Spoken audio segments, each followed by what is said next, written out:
Udah subscribe belum? Kalau belum ya subscribe lah. Dan jangan lupa nyalakan loncengnya. Kalau enggak, retak tinggalkan buat. Kali ini saya mau menanggapi komentar orang-orang setengah tolol, saudara. Kata mereka virus corona itu konspirasi Dajjal. Virus corona itu konspirasi musuh-musuh Islam untuk menjauhkan umat Islam dari masjid. Buktinya MUI Majelis Ulama Indonesia mengeluarkan semacam fatwa atau himbauan untuk menutup masjid.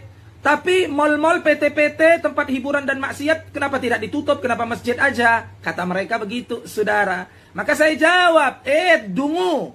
Sejak kapan Majelis Ulama Indonesia MUI mempunyai wewenang untuk menutup PT atau menutup mal-mal atau tempat hiburan? Sejak kapan?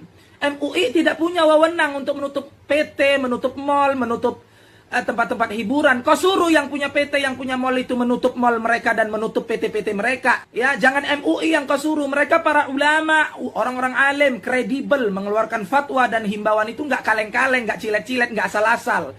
Itu musyawarah, dirapatkan dengan ilmu, dengan ijtihad. Baru dikeluarkan himbauan fatwa ke tengah kaum muslimin.